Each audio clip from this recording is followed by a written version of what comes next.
When I first met Dan Ryan, my first impression of him was that he was a guy who loved to play football like myself. I met him at 7th grade at St. Thomas More School on the southwest side, and I played ball with him as an 8th grader, and I learned that he was a very good, skilled player, that he was a team-first type of guy.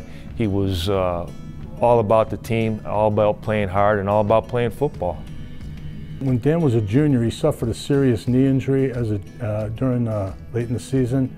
It was a tough recovery. I remember we went to see him in the hospital. He said, "Coach, I'll be back better than ever," and he was. He ended up playing. He never missed a game. He played all 12 games of that season, and most guys would have just given up on that.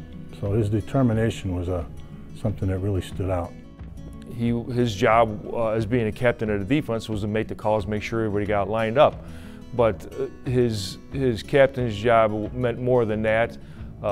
He showed, leadership before the game, after the game, after the games, which we almost always won. He would lead the guys in Viking cheers on the bus ride back after the game, and crack some jokes, and keeping the guys all fired up. And he always had the team ready to go. I think they really appreciate him. He was friends with all of them.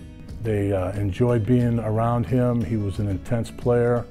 He lifted everybody up. He was a great leader on the field, and I think they were all real lucky to play with him.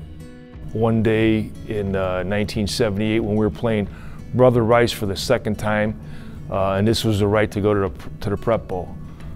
Brother Rice, they came out with their offense, all guns blazing. They were going up and down on the field on us all day long. But, we never gave up. We always fought. We'd come back to the huddle, and Dan would call the play, and he'd just say, "Come on, guys, let's hold them," And we did hold them, We went for 4 quarters, and all I got out of it was a 50-yard field goal. And 2 weeks later, we played in the Prep Bowl and won that. That was a great job by Dan.